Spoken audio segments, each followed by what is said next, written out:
Oke, Assalamualaikum warahmatullahi wabarakatuh.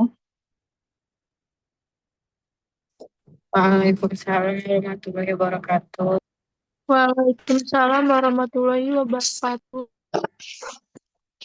Selamat malam ya untuk semuanya. Terima kasih yang sudah eh, hadir. Sambil kita menunggu yang lain mungkin belum bisa bergabung.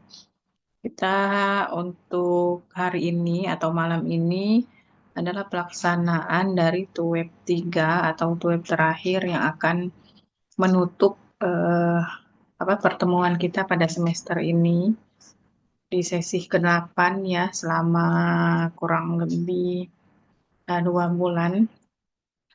Nah, untuk TUEP 3 ini kita akan membahas ya terkait dengan resiko dan tingkat pengembalian sama perencanaan dan pengendalian keuangan dan analisis persediaan sesuai dengan materi di sesi ke-8 dan menyangkut juga dengan tugas yang sudah kalian kerjakan di sesi ke-7 ya, tugas 3.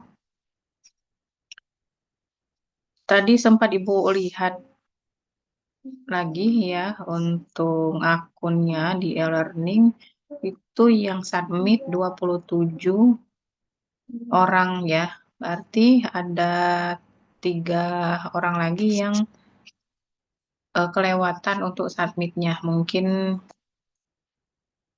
apa ya eh, tidak bisa lagi untuk submit karena sudah lewat dari tanggal yang ditentukan. Oke, untuk materi hari ini ya Ibu langsung saja terkait dengan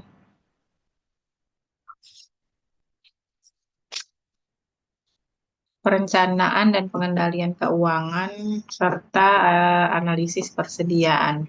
Nah, di sini di sesi ke-8 ini ya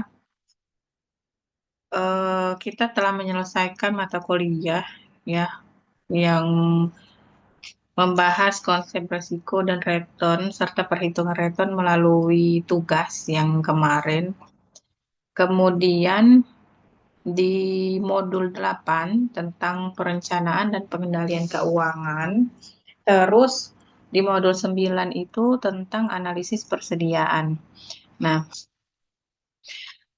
ini membahas tentang analisis perencanaan dan pengendalian keuangan, kemudian perhitungan leverage keuangan, perhitungan manajemen piutang dan tinjauan mengenai persediaan, jenis-jenis persediaan, terus faktor-faktor yang mempengaruhi persediaan dan analisis persediaan, serta model IOQ. Nah, di sesi ke-8 ini kan ada diskusinya, terus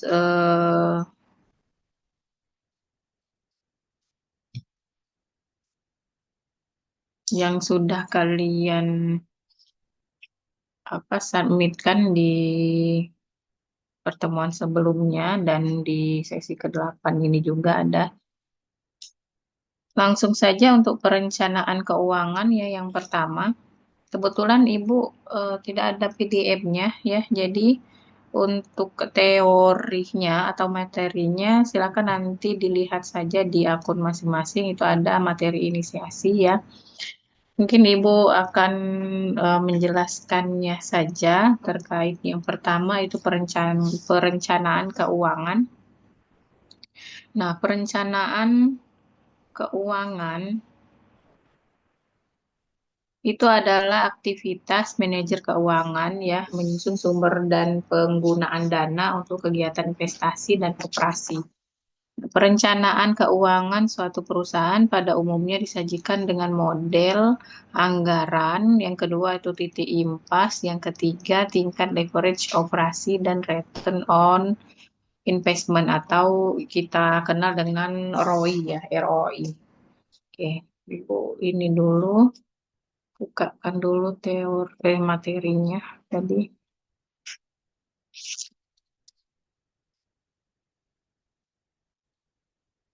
Oke.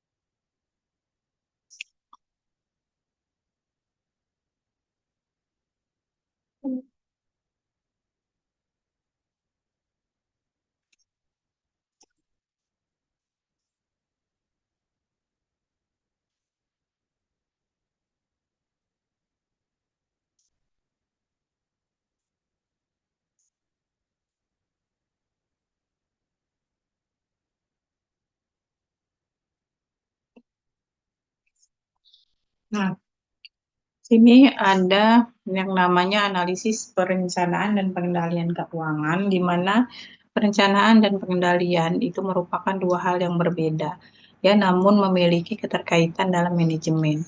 Kalau perencanaan itu dikenal sebagai sebuah proses penetapan tujuan perusahaan, berbeda dengan pengendalian yang sifatnya memastikan pencapaiannya.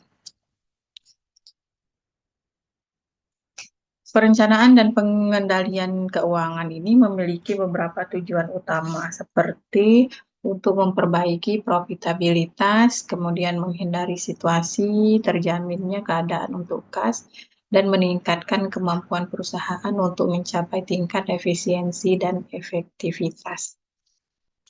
Nah, tadi telah Ibu jelaskan juga ya, pada umumnya suatu perusahaan itu kan untuk perencanaan keuangannya disajikan dengan 4 model, yaitu yang pertama anggaran, kemudian titik impas, terus yang ketiga tingkat leverage operasi, dan ROI, ya, return on investment.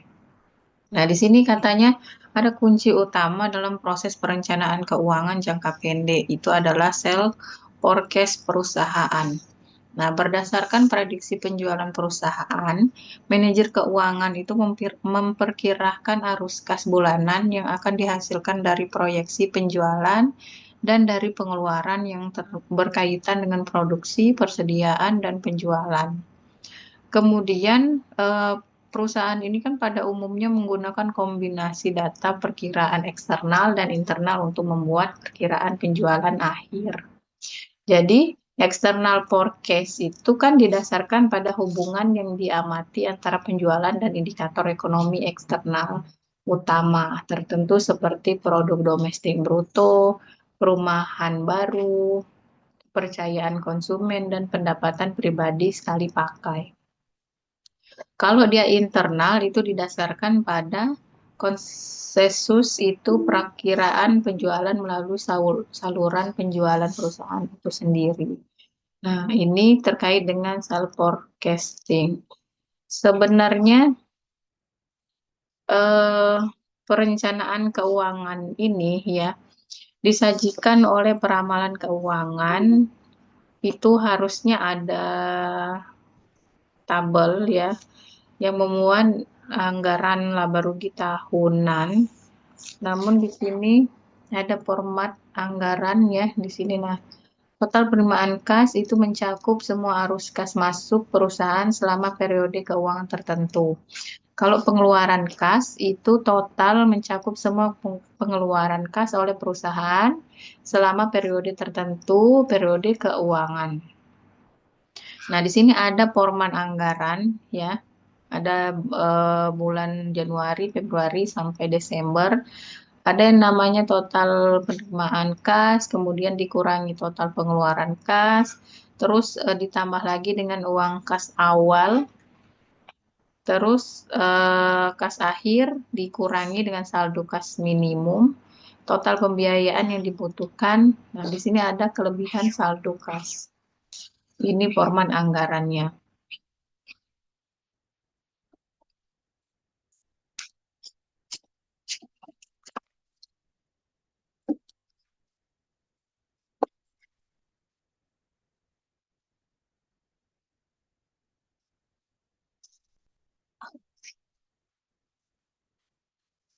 Terus ada yang namanya komponen utama perencanaan keuangan ya, di mana ada perencanaan jangka panjang, Dia berfokus pada struktur modal, penganggaran modal, dan ekspansi bisnis. Nah, ini perencanaan jangka panjang ini biasanya kurun waktunya 3 sampai 5 tahun ya. Kalau dia perencanaan jangka pendek, dia hanya berfokus pada likuiditas perusahaan, pengelolaan aset ancar, dan kewajiban jangka pendek. Dan umumnya itu kurang dari 1 tahun. Ini untuk komponen utama perencanaan keuangan. Terus kemudian di sini ini mengatasi ketidakpastian dalam anggaran ya. Di sini ada ketidakpastian yang dapat diatasi ya dengan cara yang harus dilakukan yaitu estimasi input anggaran kas yang cermat. Namun terdapat 2 cara untuk mengatasi ketidakpastian dalam anggaran.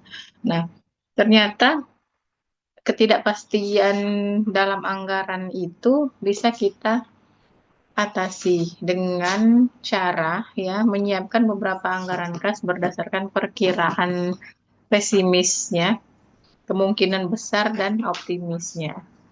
Yang kedua itu pendekatan bagaimana jika sering digunakan untuk menganalisis arus kas dalam berbagai keadaan.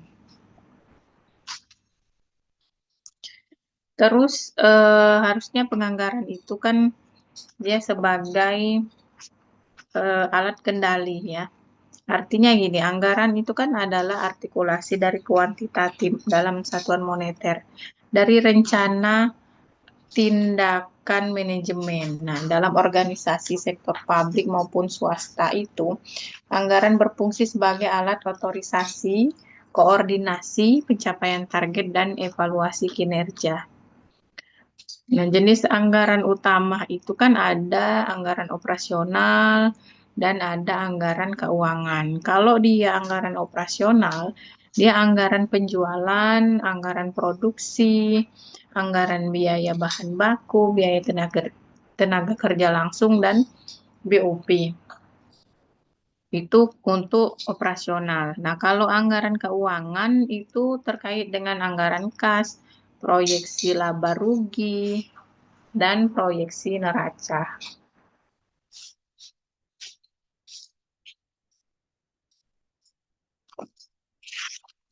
Ada yang namanya aliran kas dalam bulannya. Ini sudah tadi. Terus, nah, di sini ada perhitungan leverage keuangan. Leverage itu merupakan pemakaian modal atau sumber dana oleh perusahaan yang mempunyai beban tetap. Dengan demikian, laba investor itu dapat dikembangkan. Nah, terus sumber dana tersebut yang berasal dari utang yang memiliki bunga dan dimasukkan ke dalam biaya tetap. Leverage mengacu pada efek biaya tetap terhadap pengembalian yang diperoleh oleh pemegang saham.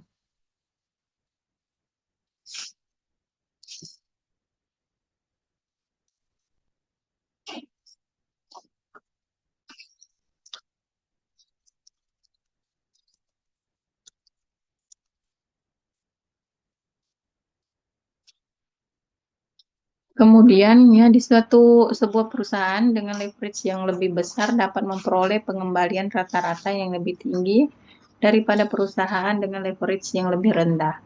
Tetapi pengembalian pada perusahaan yang lebih leverage juga akan lebih fluktuatif. Nah, di sini dalam konteks keuangan ya, leverage ini kan merujuk pada penggunaan aset atau dana yang disertai dengan beban tetap oleh perusahaan.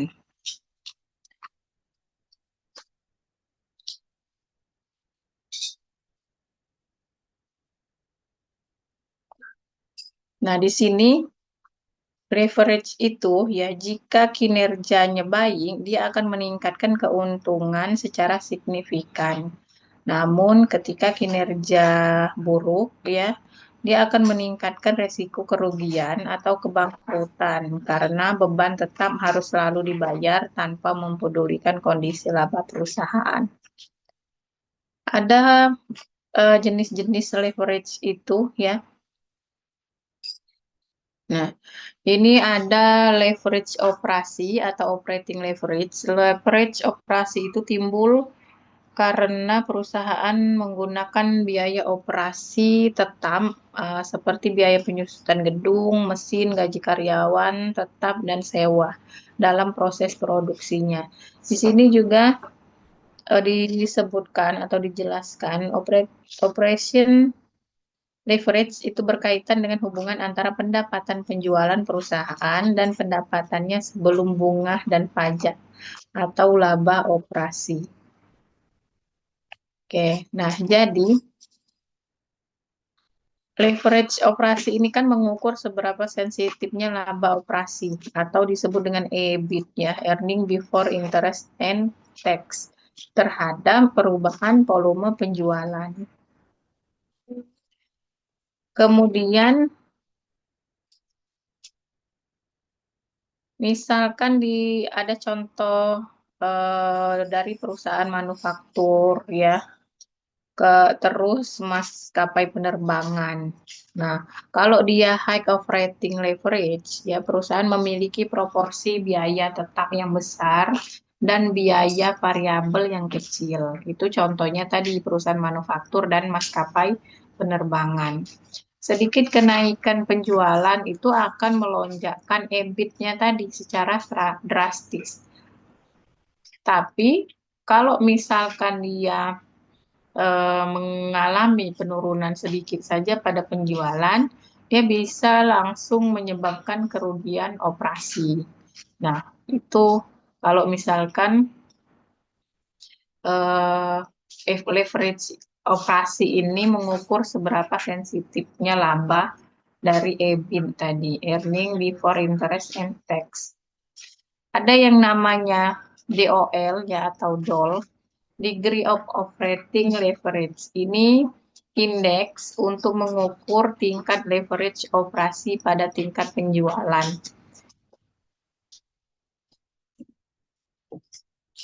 Nah, rumusnya itu baca ya di sini tabelnya. DOL itu ya persentase perubahan EBIT dibagi dengan persentase perubahan penjualan. Tuh.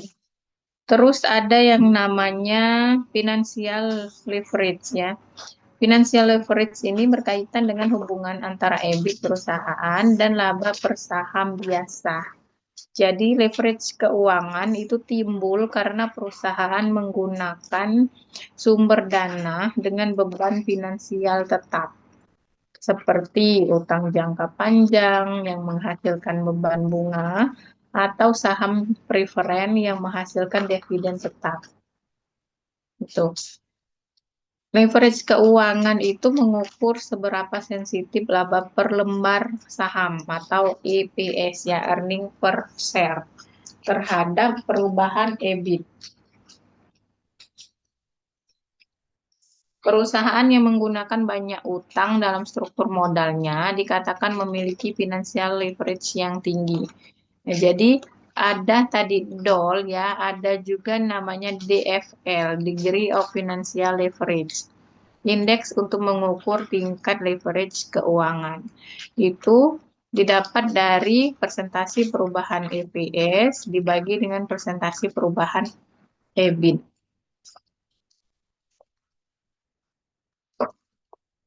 Terus ada yang ketiga itu total leverage. Ya, total leverage itu adalah efek gabungan dari leverage operasi dan keuangan.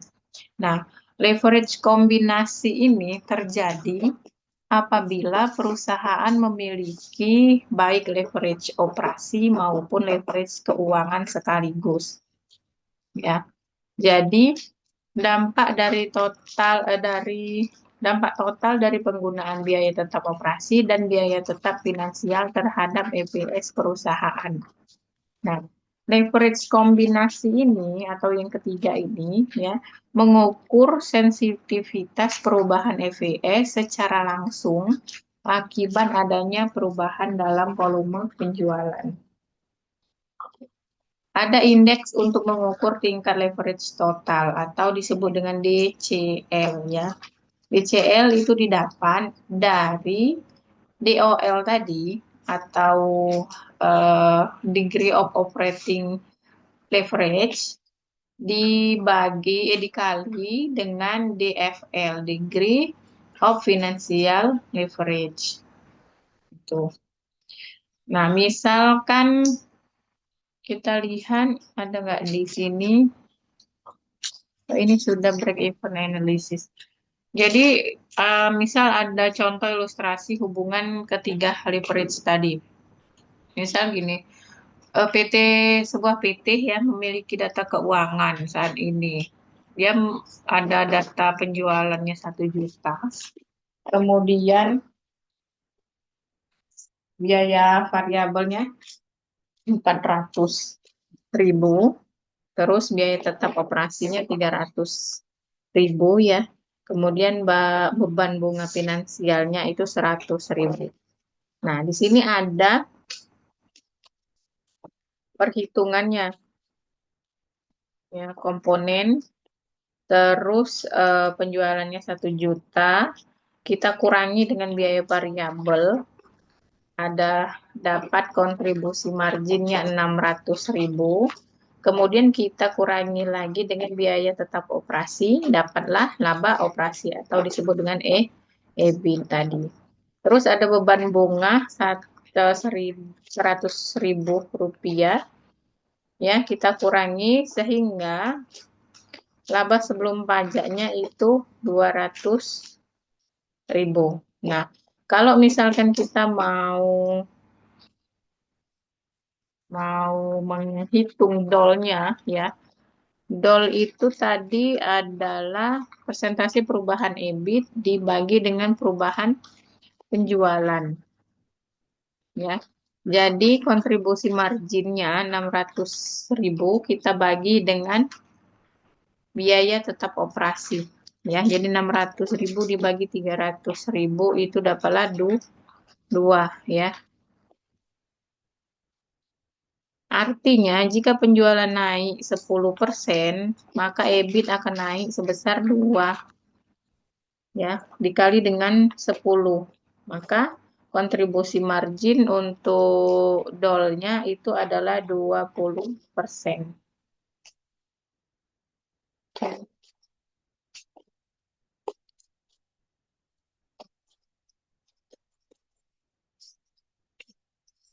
Oke, itu untuk dolnya. Terus kalau misal kita mau cari DFL ya.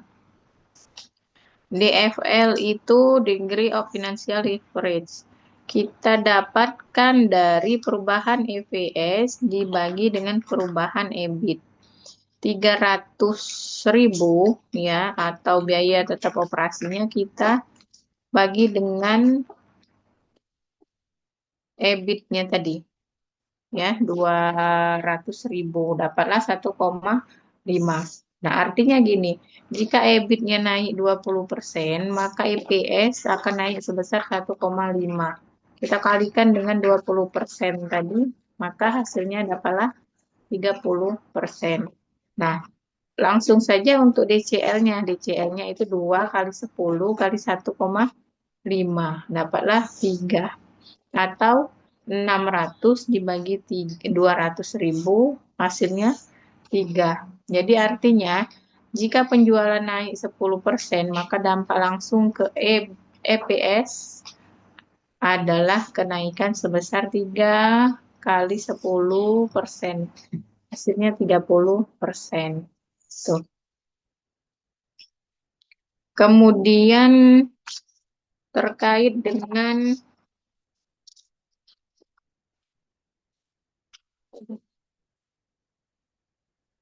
ini leverage ya.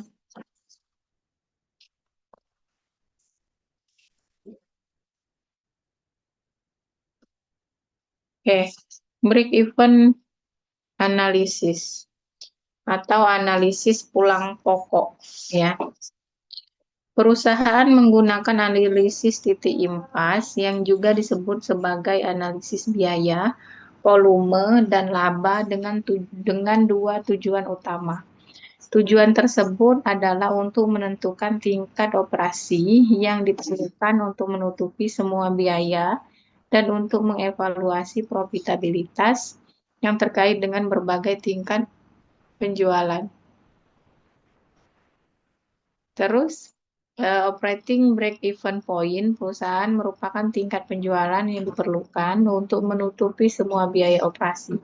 Pada saat tersebut, laba sebelum bunga dan pajak atau EBIT sama dengan 50. Sama dengan 50, maaf. Sama dengan 0 ya. Nah, titik impas ini ya adalah suatu sorry.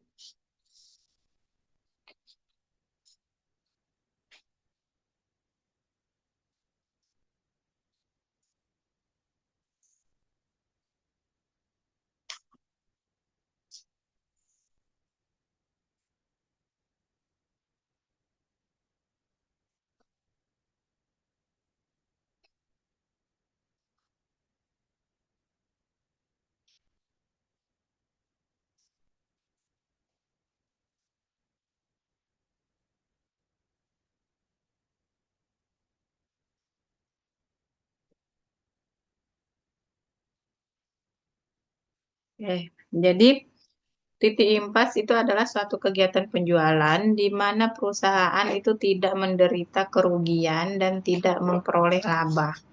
Nah, analisis pulang pokok ini merupakan model perencanaan dan pengendalian keuangan dasar.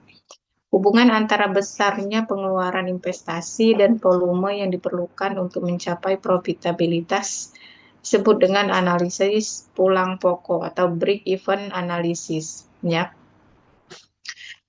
Break-even ini itu merupakan alat untuk menentukan titik di mana penjualan akan impas menutup biaya-biaya. Namun ya di sini ya biaya-biaya itu harus dibedakan, biaya variabel dan biaya tetap. Terus ada rumusnya.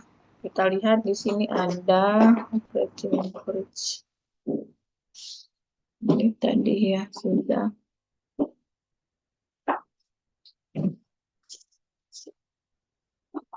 Oke. Ada perhitungan untuk titik impas ya atau BEP. Itu BEP didapat dari fixed cost dibagi dengan contribution margin per unit ya.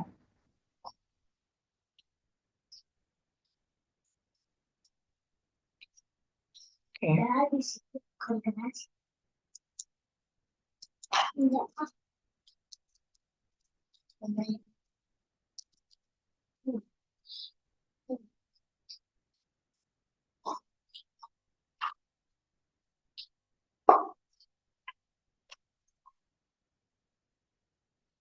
Nah, jadi untuk menghitung titik pulang pokok ya, biaya harus dipisahkan terlebih dahulu berdasarkan perilakunya ya. Ada biaya tetap, terus ada biaya variabel, ada yang namanya harga jual per unit, terus margin contribution atau margin kontribusi. Nah, biaya tetap ini kan biaya yang jumlah totalnya tetap atau konstan kan. Sedangkan untuk biaya variabel itu biaya yang jumlah totalnya masih berubah secara proporsional dengan perubahan volume aktivitas. Contohnya apa? Contohnya bahan baku langsung, upah tenaga kerja langsung, komisi penjualan, dan lain sebagainya. Kalau biaya tetap itu contohnya seperti sewa gedung, biaya penyusutan mesin, gaji manajemen inti, ya. Nah, margin kontribusi per unit itu didapat dari harga jual per unit dikurangi dengan variabel cost atau biaya variabel. Kemudian untuk menghitung rasio margin kontribusi, ya, ada didapat dari price atau harga jual per unit dikurangi dengan variable cost dibagi lagi dengan harga jual per unit. Itu. BEP ini harusnya kita bisa hitung ya. Ada dua pendekatan utama yang digunakan untuk menghitung BEP, yaitu dalam bentuk unit produk dan dalam bentuk nominal mata uang atau rupiah. Nah, kalau kita mau menghitung BEP unit, kita bisa memakai rumus ya, biaya tetap dibagi dengan harga jual per unit dikurangi dengan biaya variabel per unit. Atau FC, biaya tetap ya, dibagi dengan price dikurangi dengan PC atau variabel per unitnya. Itu BEP unit. Kalau BEP dalam rupiah, kita bisa mendapatkannya dari biaya tetap dibagi dengan rasio margin kontribusi. Itu untuk titik impas ya. Ada yang namanya target profit atau target laba. Nah, analisis pulang pokok ini dapat dimodifikasi untuk menghitung volume penjualan yang diperlukan demi mencapai target laba tertentu yang diinginkan manajemen. Nah, target laba dalam unit itu atau penjualan ya, biaya tetap ditambah dengan target laba dibagi price dikurangi dengan variabel cost atau biaya variabel. Terus ada yang namanya konsep pengendalian resiko. Nah, di dalam analisis pulang pokok ini ada yang namanya margin of safety atau MOS. Ya. Dalam perencanaan keuangan, ya, manajemen menggunakan indikator margin keamanan atau margin of safety. Ini tujuannya untuk apa? Tujuannya untuk mengukur ya seberapa jauh volume penjualan aktual atau yang dianggarkan boleh turun sebelum perusahaan menyentuh titik impas. Jadi MOS ini ya kalau misalkan kita hitung dalam rupiah didapat dari penjualan yang direncanakan atau penjualan aktual dikurangi dengan BEP rupiah tadi. Jadi masih berkaitan dengan rumus dari BEP tadi ya. Kemudian kalau misalkan kita mau cari persentase MOS-nya, itu kita dapat penjualan aktual dikurangi BEP dibagi penjualan aktual dikali dengan 100%. Nah, semakin tinggi persentase MOS, itu semakin aman posisi perusahaan dari resiko kerugian akibat penurunan pasar. Tuh.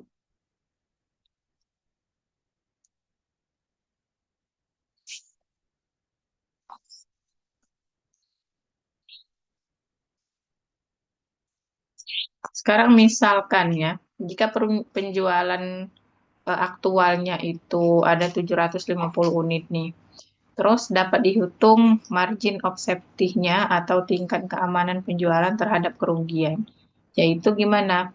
Bahwa dengan penjualan aktual tadi 750 unit, perusahaan menderita kerugian misalkan 118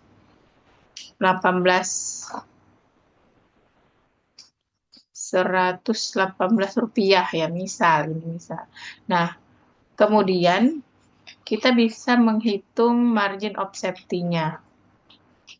Ya, 750 kita kurangi dengan 769 ya, titik impasnya misalkan 768 nih. Terus penjualan aktualnya dibagi dengan penjualan aktual 750 tadi. Dapatlah hasilnya min 2,4%. Nah, kondisi MOS ini ya yang min 2,4% ini perusahaan itu dalam keadaan bahaya. Karena apa?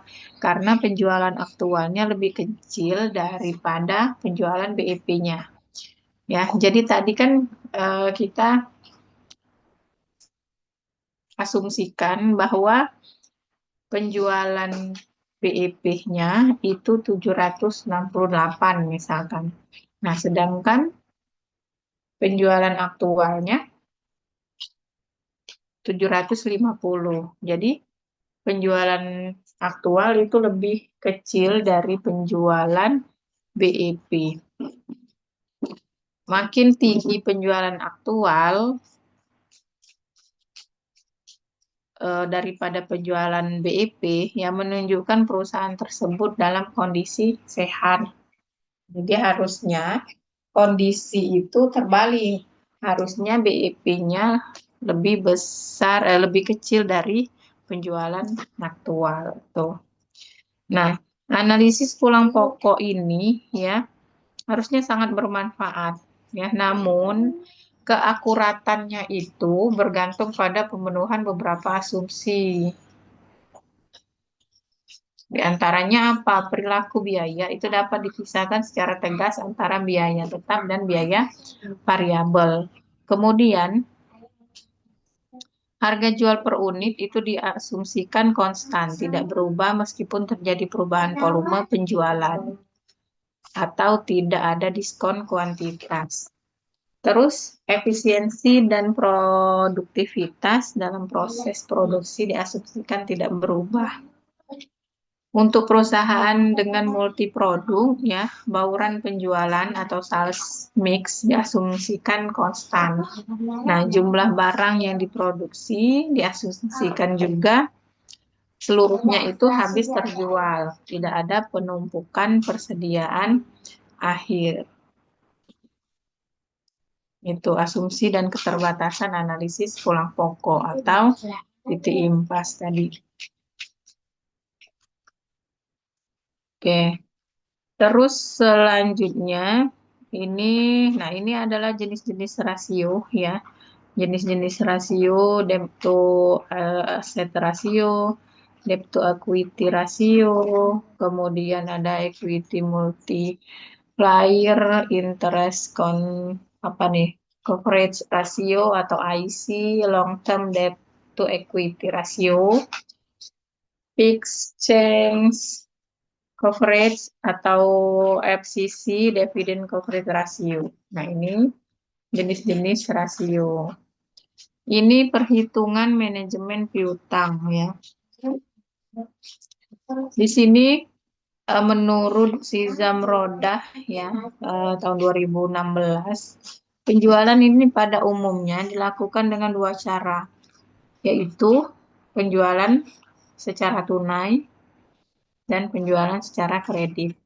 Nah, penjualan tunai ini kan merupakan transaksi jual beli yang pembayarannya dilakukan secara langsung pada saat transaksi. Kalau dia secara kredit, tentu kita tahu ya, dengan pembayaran dilakukan secara tertunda. Nah, melalui penjualan secara kredit, maka akan muncul suatu akun yang disebut dengan piutang. Konsep dasar manajemen piutang. Nah, manajemen piutang itu merupakan pengelolaan piutang perusahaan yang disebabkan oleh adanya kebijakan kredit atau kebijakan penjualan secara kredit melalui berbagai tahapan. Nah, tahapan yang dimaksud itu adalah mulai dari penerapan standar perkreditan dan seleksi kredit. Kemudian, penerapan syarat-syarat kredit dan pengawasan kredit. Terus manajemen piutang itu memiliki tujuan untuk menjamin kelancaran kebijakan penjualan kredit yang ditetapkan perusahaan melalui penagihan piutang secepat mungkin tanpa mempengaruhi penilaian kredibilitas perusahaan. Itu.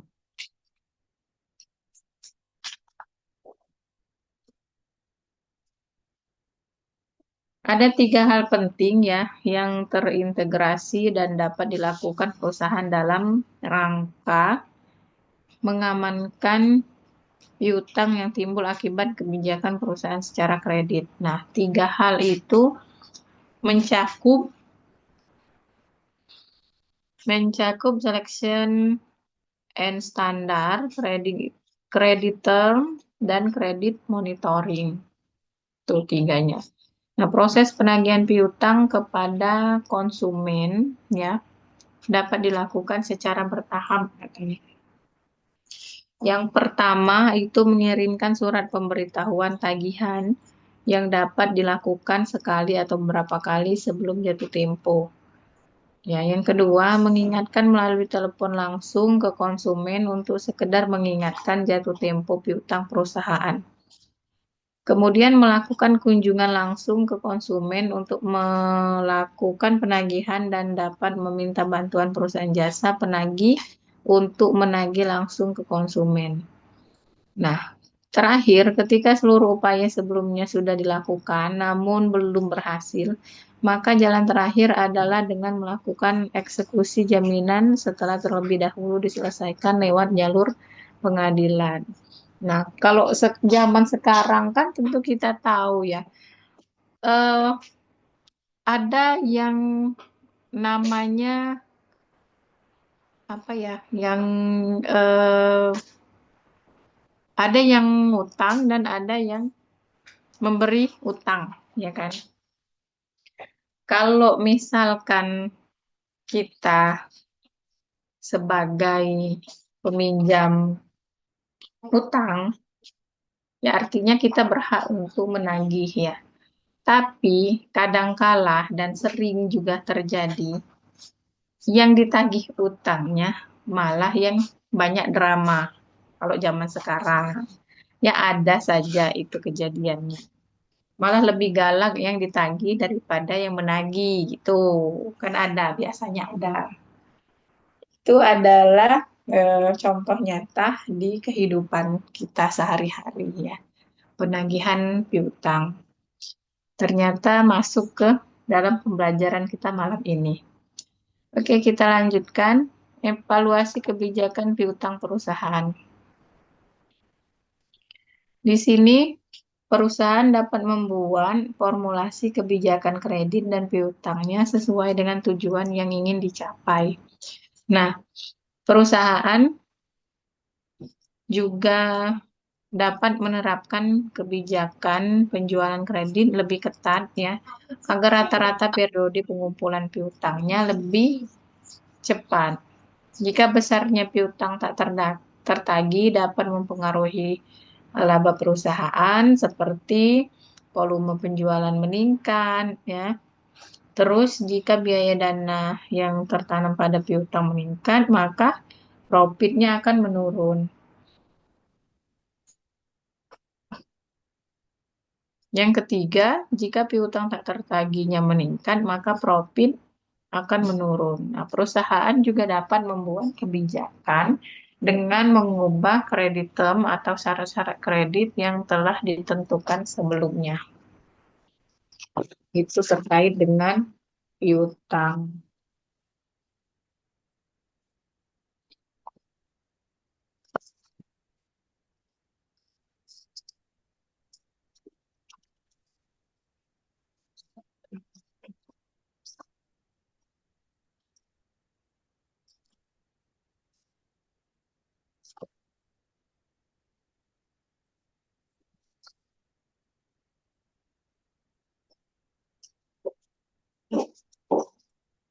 Ini sudah masuk ke analisis persediaan.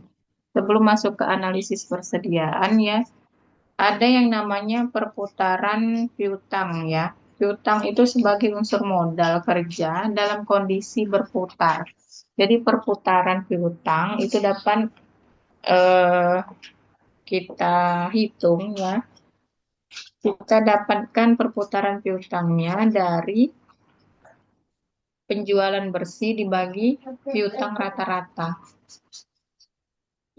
Nah, penjualan bersih secara kredit itu dibagi dengan rata-rata. Kemudian 360 hari dibagi perputaran piutang menghasilkan rata-rata pengumpulan piutang atau rata-rata pengumpulan piutang itu kita bisa dapatkan dari 360 hari tadi ya dibagi dengan perputaran piutang.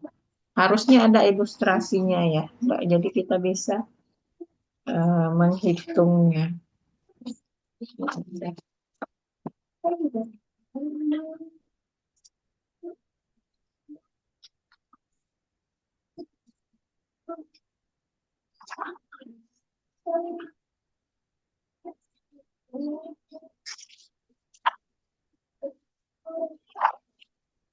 Oke, kita lanjutkan ke analisis.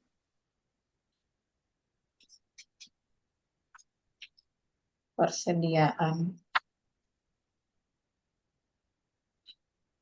Analisis.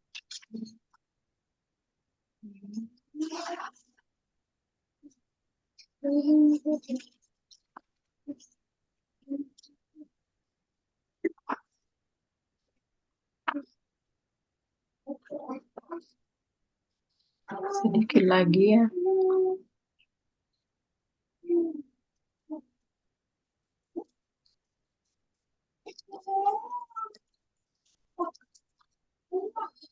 Jadi di poin keempat ya, analisis persediaan. Perusahaan dalam menjalankan operasinya membutuhkan persediaan untuk menjalankan kegiatan secara normal. Nah, persediaan ini seringkali diidentifikasikan dengan perusahaan dagang, yaitu terkait dengan persediaan barang dagang. Nah, perusahaan jasa dan manufaktur sebenarnya juga memiliki persediaan. Pada setiap jenis perusahaan memiliki jenis persediaan yang berbeda-beda, tidak hanya memiliki perbedaan pada jenis persediaan, namun juga memiliki perbedaan dalam metode pencatatan persediaan dalam akuntansi. Nah, jadi definisi persediaan sendiri itu kan adalah aset lancar yang meliputi barang-barang milik perusahaan yang dimaksudkan untuk dijual dalam periode usaha normal atau barang-barang yang masih dalam proses produksi ataupun bahan baku yang belum digunakan. Nah, analisis persediaan ini ya adalah proses evaluasi terstruktur terhadap pengelolaan persediaan untuk memastikan keseimbangan antara efisiensi biaya dan kelancaran operasional. Nah, eh, kendala utama ya manajemen persediaan itu kadangkala dia overstock atau terlalu banyak persediaan. Nah, akibatnya apa? Akibatnya modal kerjanya macet ya. Terus meningkatkan biaya penyimpanan. Kemudian memperbesar resiko kerusakan atau barang usang karena terlalu banyak persediaan tadi. Terus kalau misalkan dia terlalu sedikit ya. Jadi ada overstock, ada stock out. Kalau dia mengalami stock out atau terlalu sedikit persediaan itu mengakibatkan hilangnya peluang penjualan atau loss sales. Proses produksinya terhenti ya dan turunnya loyalitas pelanggan akibat keterlambatan pengiriman. Nah, itu adalah suatu dilema dari manajemen persediaan. Ada overstock, ada stock out. Kemudian ada struktur biaya persediaan.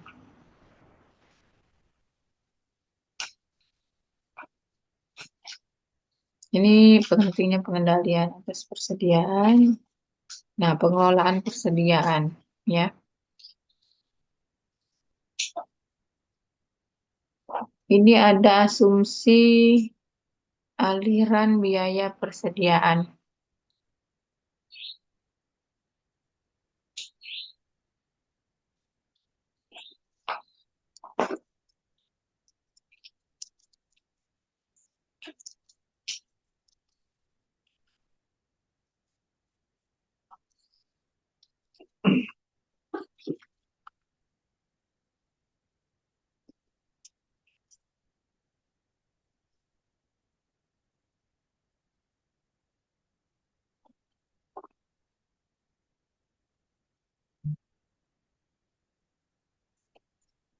Jadi ya, kalau misalkan di dalam akuntansi, baik akuntansi biaya dan akuntansi keuangan ya, asumsi aliran persediaan itu diperlukan ya, karena dalam prakteknya perusahaan itu seringkali membeli barang yang sama dengan harga yang berbeda-beda sepanjang tahun. Nah, akibat apa? Akibatnya adanya inflasi, ya, terus diskon, volume, atau fluktuasi pasar. Nah, ketika barang tersebut terjual, manajemen harus menentukan harga beli mana yang akan dibebankan ke HPP atau harga pokok penjualan di laporan laba rugi dan harga beli mana yang ditetapkan sebagai nilai persediaan akhir di laporan posisi keuangan atau neraca. Nah, terus penting ya untuk dicatat bahwa asumsi ini itu tidak harus sama dengan pergerakan fisik barang yang sebenarnya di gudang. Karena ini metode alokasi akuntansinya. Ada 3 metode asumsi aliran biaya utama ya, berdasar beserta analisis dampaknya. Ini 3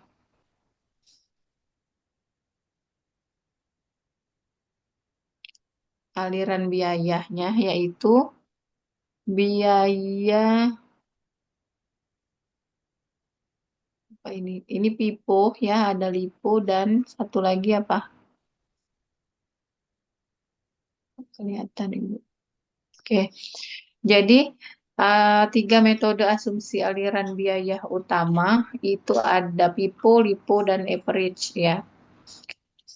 Kalau pipo ya, asumsi bahwa unit persediaan yang pertama kali dibeli adalah unit yang pertama kali dijual.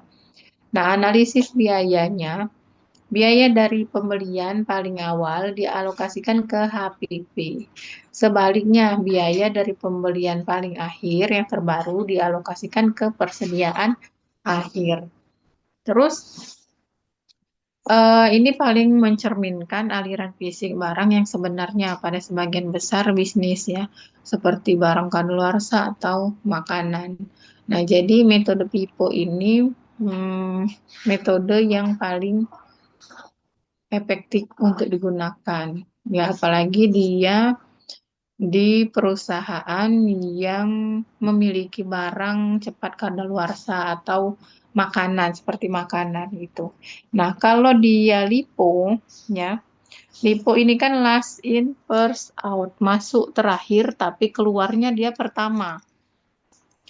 Nah, asumsi bahwa unit persediaan yang terakhir kali dibeli adalah unit yang pertama kali dijual. Aliran biaya dari pembelian paling terbaru dialokasikan ke HPP. Sementara itu, persediaan akhir dinilai berdasarkan harga pembelian masa lalu. Nah, metode PIPO ini harusnya ini ya sudah dihapuskan karena dalam standar akuntansi internasional atau IFRS itu dan PSAK kita ya, PSAK dianggap tidak menyajikan nilai persediaan yang relevan di neraca dan rentan digunakan untuk manipulasi pajak laba. Nah, namun metode ini masih legal di beberapa negara ya. Jadi metode LIPO ini harusnya tidak relevan ya, tidak lebih efektif dari metode LIPO. Karena dia yang masuknya pertama, yang masuknya terakhir dibeli itu yang pertama kali dijual. Dia masuk terakhir tapi keluarnya pertama.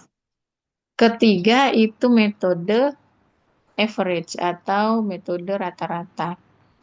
Nah, asumsi bahwa biaya dialokasikan ke HPP dan persediaan akhir berdasarkan rata-rata tertimbang dari biaya per unit barang yang tersedia untuk dijual selama periode.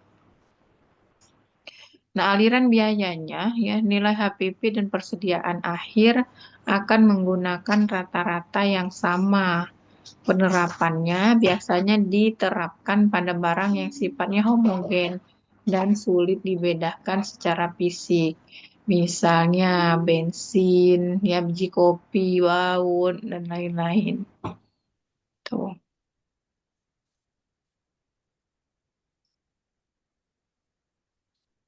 Ini ada jenis-jenis persediaan.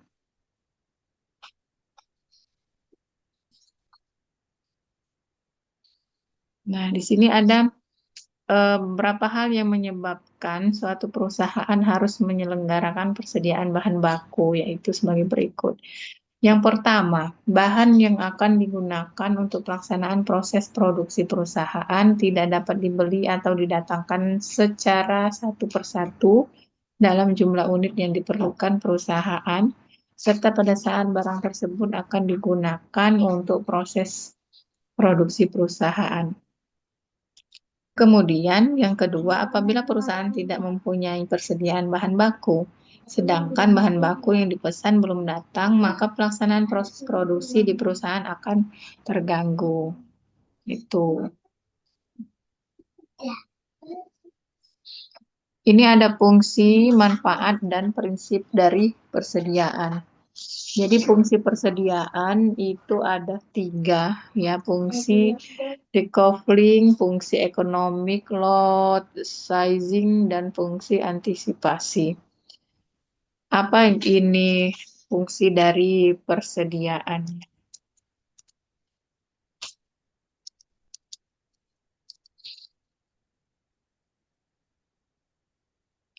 Kemudian di situ ada manfaat dari persediaan, itu menjamin kebebasan atau kelancaran kegiatan operasional internal dan eksternal, sehingga permintaan pelanggan dapat terpenuhi tanpa bergantung pada pemasok. Nah, dari fungsi persediaan yang ketiga ini ya, terkaitan dengan efisiensi biaya pengadaan, yaitu yang pertama tadi kan fungsi decoupling ya. Fungsi decoupling itu kan fungsi persediaan untuk memisahkan atau melepaskan ketergantungan antar tahapan proses operasi dalam perusahaan. Kemudian economic load sizing atau penyelarasan ya. Fungsi ini tuh berkaitan dengan efisiensi biaya pengadaan melalui pembelian dalam jumlah besar. Nah, ini ya eh, produsen itu seringkali memberikan diskon kuantitas atau potongan harga jika perusahaan membeli bahan baku dalam volume besar. Selain itu, biaya pengiriman per unit ini menjadi lebih murah jika kontainer terisi penuh. Jadi, apa manfaatnya? Perusahaan itu sengaja menyimpan persediaan lebih banyak untuk memanfaatkan diskon tersebut dan menekan total biaya pemesanan. Ya, meskipun konsekuensinya biaya penyimpanan di gudang akan sedikit meningkat. Nah, itu untuk penyelarasan tadi. Kalau dia fungsi antisipasi, dia digunakan ya untuk menghadapi ketidakpastian jangka pendek maupun jangka panjang yang terprediksi oleh manajemen. Misal, dia menimbun persediaan barang jadi menjelang musim puncak permintaan konsumen ya. Kalau misalkan biasanya di menjelang Hari Raya Idul Fitri, terus tahun baru atau tahun ajaran baru untuk sekolah. Nah, itu fungsi antisipasinya digunakan. Kemudian menimbun bahan baku itu ketika muncul prediksi bahwa harga komoditas tersebut akan melonjak tajam di pasar internasional pada bulan-bulan berikutnya, atau adanya potensi kelangkaan pasokan akibat faktor cuaca. Nah, itu fungsinya, fungsi persediaan tadi. Terus,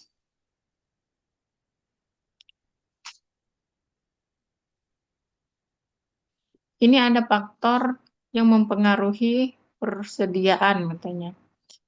Nah, faktor yang mempengaruhi persediaan yang pertama perkiraan pemakaian bahan baku, harga bahan baku, biaya persediaan, kebijaksanaan pembelian, terus waktu tunggu pembelian bahan baku, sifat bahan bakunya. Ini faktor internal ya.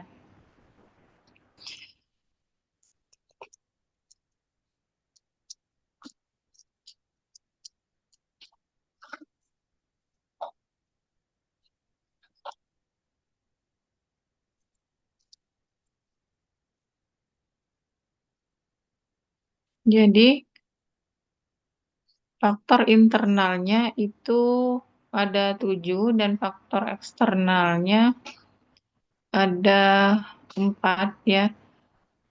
Itu sumber bahan baku yang tersedia, kemudian pengangkutan, penyimpanan, dan penggunaan, kemudian yang terakhir itu adalah cuaca.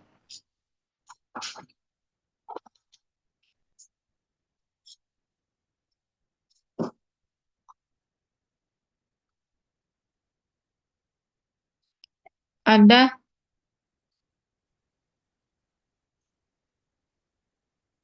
nah ini terakhir ya. Jadi faktor-faktor yang mempengaruhi persediaan itu kan ada yang namanya tingkat penjualan atau permintaan. Nah, faktor ini faktor yang paling dominan karena hubungan antara penjualan dan persediaan itu bersifat berbanding lurus ya. Jadi semakin tinggi dan cepat volume penjualan suatu produk, maka semakin besar pula pasokan persediaan yang harus dipertahankan di gudang untuk mengimbangi perputaran tersebut. Nah, tingkat penjualan atau permintaan ini ya kan bersifat konstan sepanjang tahun ya atau bersifat musiman. Jadi produk musiman membutuhkan penumpukan persediaan pada periode spesifik sebelum puncak penjualannya tiba. Nah, tadi seperti yang disebutkan tadi ya, seperti ketika mau hari raya, ya kan stoknya pasti akan kita perbanyak. Kemudian waktu tunggu pengiriman. Jadi rentang waktu yang dibutuhkan sejak perusahaan mengirimkan nota pemesan ya ke pemasok hingga barang tersebut secara fisik sampai dan siap digunakan di gudang. Ada yang namanya eh, faktornya itu tadi waktu tunggu pengiriman ya. Jadi jika supplier itu berada di luar negeri atau memiliki jalur logistik yang rumit, resiko keterlambatan pengiriman itu menjadi tinggi. Nah, untuk mengantisipasinya, perusahaan harus memegang persediaan pengaman atau safety stock dan menentukan titik pemesanan kembali, reorder point yang lebih tinggi. Dan jika pemasok berada di lokasi yang dekat dan andal, perusahaan dapat menekan persediaan seminimal mungkin. Bahkan bisa kita terapkan just in time.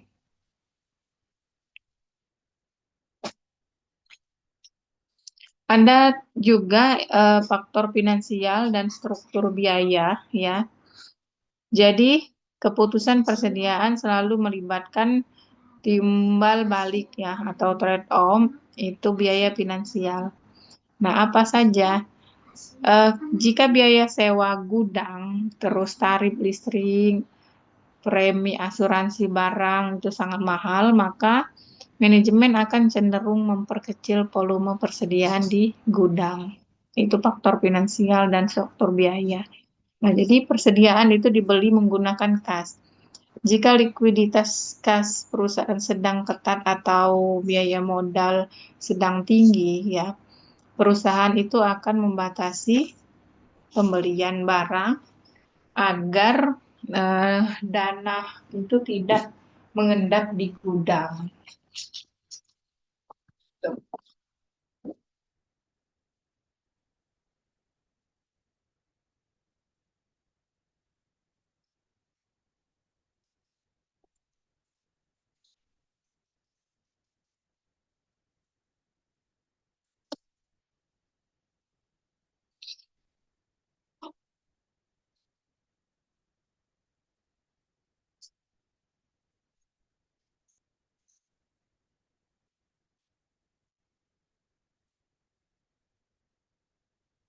Oke ya.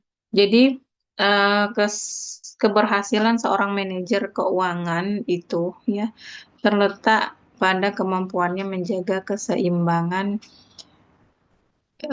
keseimbangan dari manajemennya. Ketika karakteristik industri memaksa perusahaan memiliki resiko bisnis yang tinggi, ya, manajemen harus bijak dengan menurunkan resiko keuangannya, serta mempercepat perputaran persediaan agar likuiditas arus kas tetap terjaga demi mencapai keberlanjutan bisnis yang panjang. Nah, itu materi untuk di sesi web kita yang ketiga ya terkait dengan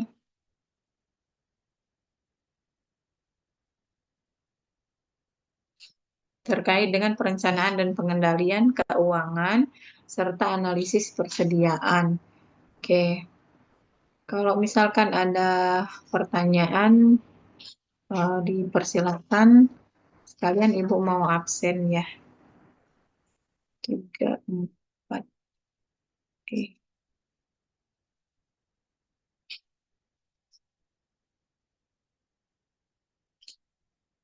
Ibu absen dari kelas 213 dulu ya. Atau 213.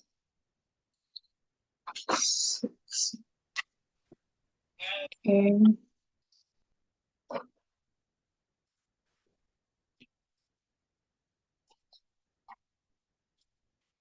Sebentar ya.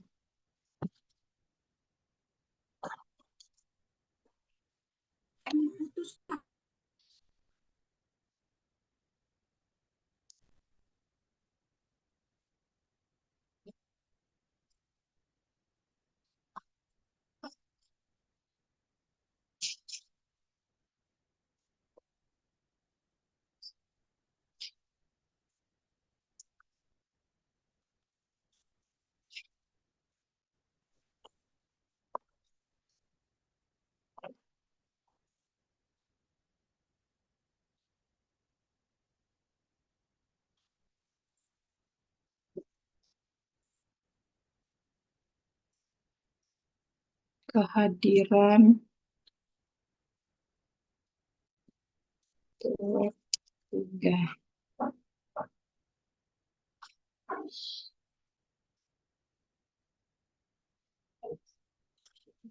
Anu, 19.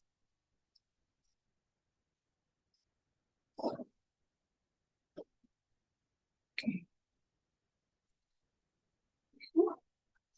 Oke ya.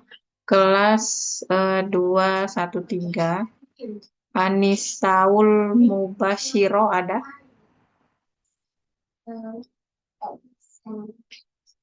Ada nggak? Ada ya. Terus Nur Hikmah ada? Ya, Bu. Oke. Tri Maulidia Oki Meifasa ada? Tri Maulidia. Oke, nggak ada. Muhammad Abdul Basit ada?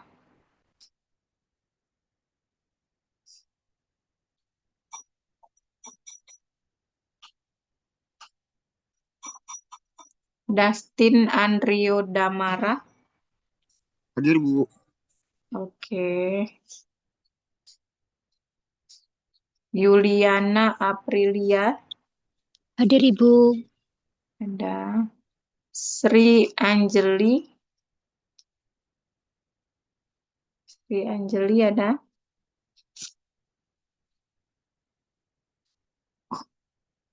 Ada ya.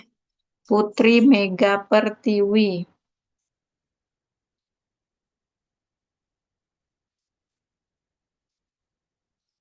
Putri Mega Pertiwi ada. Fania Diedra Joenadi. Hadir, Bu. Ada. Oke. Aldina Syahira Hasibuan. Hadir, Bu. Alif Aulia Safira. Hadir, Bu. Oke. Nur Anissa. Nur Hadir, Anissa nggak Bu. ada. Oh, ada ya. Nggih. Aurum Emilianli Puraro. Aurum Emilianli. Nggak ada. Suseno Saputra Pohan. Ada?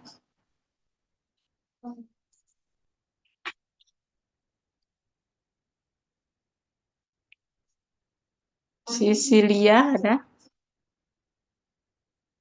Ada, Ibu. Hadir. Oke. Depi Citasari.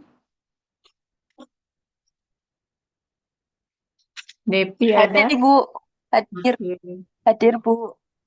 Ya. Fatkur Rohmah.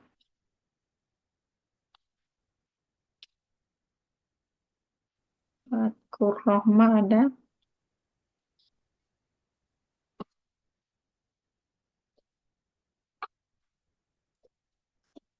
Nggak ada ya.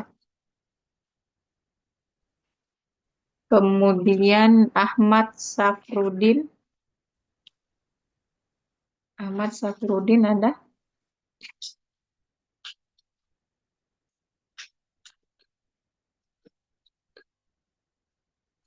Terus Ananda Dea Claresta.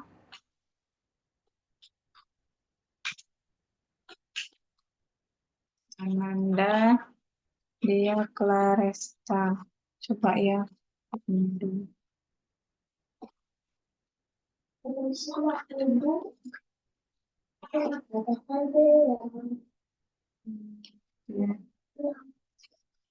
Kemudian Bagas Saputra Bayu Aji.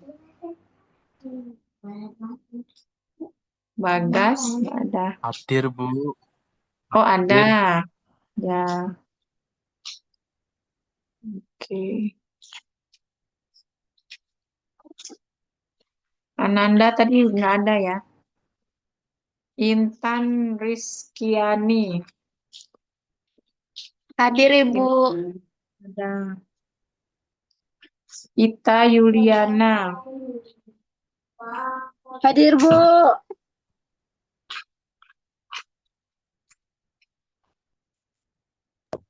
Kak Yuliana hadir, Bu. Ya. Ita Yuliana tadi ya. Oke. Magdis Najwa Hasana ada. Magdis Nazwa Hasana hadir, Ibu. Oke. Melda Damayanti. Melda Damayanti ada. Nisa Andini. Nisa Andini. Oke ya. Eh, tolong yang izin malam ini ya, silakan di-list di grup ya. Untuk sementara Ibu simpan dulu ini presensinya. Nanti kalau misalkan ada yang masuk tapi terkendala jaringan atau izin ya bisa langsung di grup ya. Kita lanjutkan ke kelas 206. 206. Oke.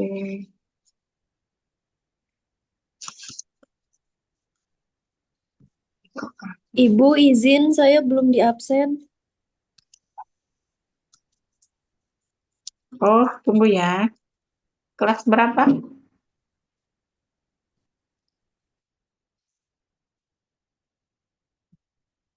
Bu, isi kelas 213, Ibu. Oke, tunggu. Mohon maaf, Ibu. Ya, siapa 206 apa namanya? Desi Desi. Duyanti, Ibu Siti Made Desi Duyanti. Oke, tunggu ya. Ya.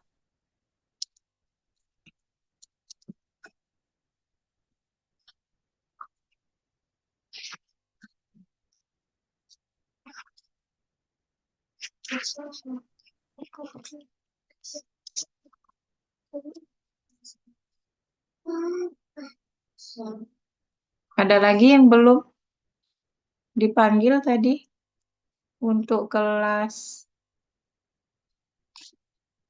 213.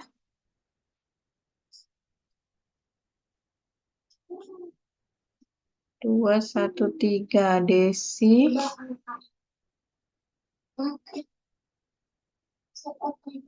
Bu, Desi. ini sudah belum, Bu? Oke, tunggu ya. Magdis, Melda, Nisa, Andini, ada. Ada. Nurul Alamsyah, Aulia Akbar, udah.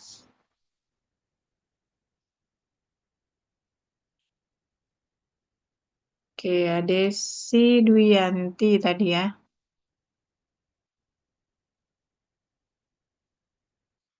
Desi. Kamu kelas berapa, Desi?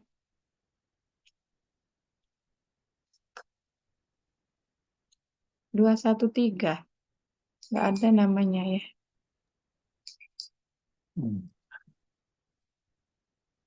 Depi ya, ada Depi Citasari. Devi Casari hadir, Bu. Iya. Vanessa, Hafizah, Salsabila ada? Ada Ibu hadir. Oke. Rizka Septiane Istaria Hadir, Bu. ada. Rifki Nur Anissa. Rifki Nur Anissa ada? Oke, nggak ada. Reza Hafido Rizki. Tidak ada. Nurul Alamsyah Aulia Akbar. Nurul Alamsyah. Terus Nisa Andini. Nisa Andini. Nggak ada. Melda Damayanti.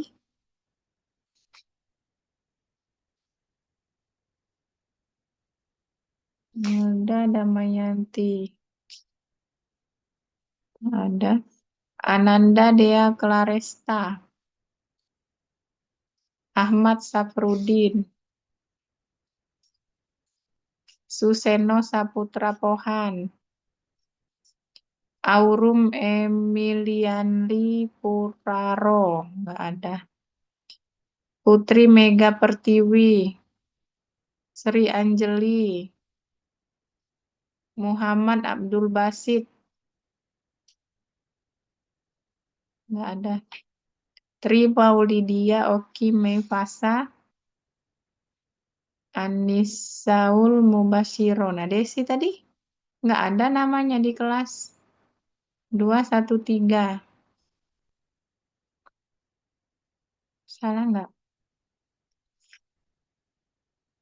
Kita masuk ke 206 Itu ya. Desi tadi di 206 Bu, dia salah dengar mungkin. Oh.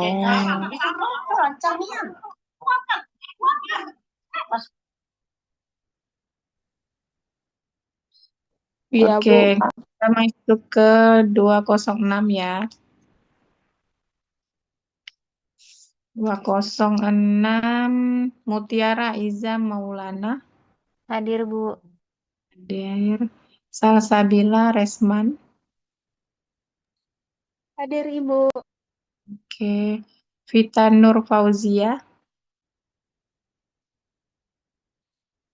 Nggak ada ya. Afrilia Dwi Nur Rohma. Hadir, Bu. Adinda Caisa Soraya. Enggak ada. Sisi Samsia. Hadir Ibu. Hadir. Zalfa Febrian Deni. Enggak ada ya. Mutiara Insani Maulidah. Hadir. Hadir. Liona Heumase. Ada? Enggak ada. Nahlah. Ada, Bu. Nahlah ada. Oke. Ex Desyafa Indan apa ini? Panjang kali namanya. Hadir, Bu. Coba ulangi nama kamu siapa? X Syafa, Indan PVK, Della Fulda, Ibu. Oh, kamu asli mana? Saya dari Karanganyar, Solo. Solo. Siapa panggilannya jadi namanya ini? Biasa dipanggil Indan, Bu. Indan. Iya. Oke. Oke ya, kita lanjut. Siti Maisyaro. Tidak ada. Siti Rezeki Adilah. Siti Rezeki Adilah nggak ada. Rian Kismawan. Tidak Hadir ada. Ibu. Hadir Oh, Ibu. ada. Ya ada. Ada ya. Oke. Hadir Bu. Oke, Rizka Ramadhani. Hadir, Bu. Ada. Anggita Febriana. Hadir, Bu. Hadir. Lena Aprianti. Hadir, Bu. Kaila Mutiara Andini. Hadir, Ibu. Oke. Himatul Alia. Himatul Alia. Nggak ada. Ashley Pandi. Ashley Pandie. Nggak ada ya. Adriani. Adriani. Dwiki Ramadan.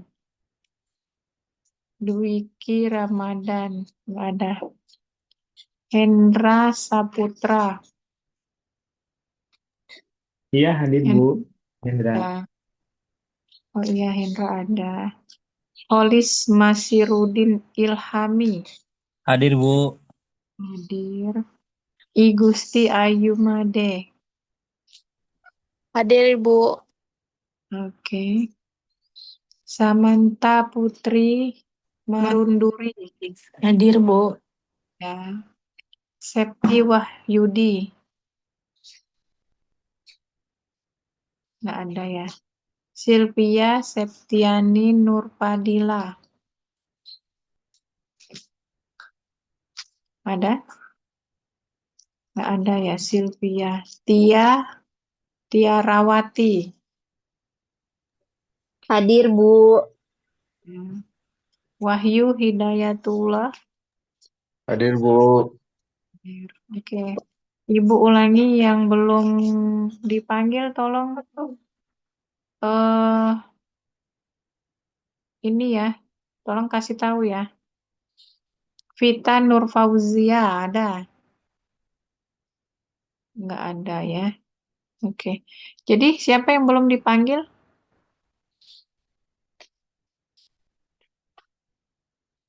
Ada yang belum dipanggil? Desi Dwiyanti tadi? Kelas mana ya? Nggak ada namanya. Nah, Ibu tadi di 206, saya Ada yang ya? I Gusti Ayu Made Desi Duyanti itu. Udah. Oh, oke. Ya, Udah maaf ya ada. Ibu. Ya, Oh iya. Kamu asli Bali ya, I Gusti? ya betul Ibu. Oh ya, oke. Oke, Ibu simpan dulu untuk presensinya. Kalau misalkan untuk jaga-jaga, silakan di screenshot saja bagian nama kamu atau kehadiran kamu di Zoom hari ini. Biar nanti kalau misalkan kamu cek di apa di akun masing-masing. Namanya belum Ibu buat hadir, tapi kamu ada buktinya mengikuti, jadi bisa jadi japri ke Ibu bisa ya bahwa kamu mengikuti Zoom untuk malam ini atau tuan ketiga. Ya, silakan yang bisa kameranya di-on-kan. Ibu mau foto dulu sebagai kenang-kenangan.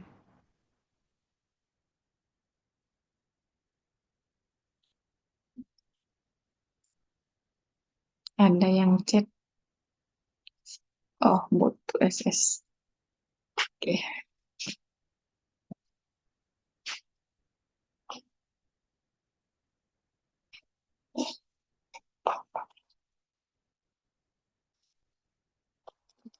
Nah, inilah wajah-wajah dari mata kuliah Keuangan Bisnis kelas 206 dan 213 ya.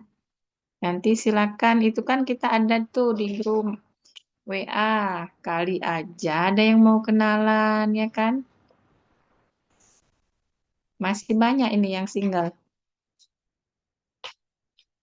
Masih, Bu. Nah, masih banyak tuh. Nah, Rian sudah senyum-senyum itu yang cowoknya. Ini banyak cewek nih, Rian, Dustin. Oke, masih ada yang belum on? Siap, Ibu. Tidak bisa. Hendra, Holis, atau ada yang lagi kerja ya? Oke, yang sudah saja. Oke, 1, 2, 3. Senyum ya. Nanti Ibu pajang fotonya di alun-alun kota. 1, 2, 3. Slide kedua. Kemudian slide ketiga. 1, 2, 3. Terakhir, 1, 2, 3. Oke, terima kasih. Ada pertanyaan untuk pertemuan kita terakhir ini? Atau ada yang ingin menyampaikan kesan dan pesan mungkin? Ibu persilahkan. Oke, tidak ada? Ya sudah kalau tidak ada ya. Oke ya, untuk malam ini di sesi terakhir, tuan terakhir ya, di mata kuliah Keuangan Bisnis, Ibu ucapkan terima kasih yang sudah bisa hadir dan bergabung di Zoom di tuan 3. Kemudian Ibu juga mohon maaf, mungkin selama ini, selama kita di pembelajaran tutorial online ini ada kesalahan, mungkin ada kekurangannya juga ya, mohon maaf.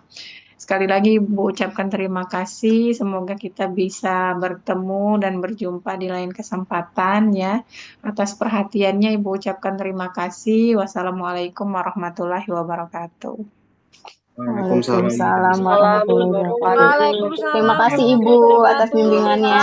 Terima kasih, Bu. Terima kasih Ibu. Dan selalu sukses untuk UASnya ya. Siap. Amin. Terima kasih, Ibu. Terima kasih, Bu. Keluar ya. Sehat selalu, Ibu. Ya, sama-sama.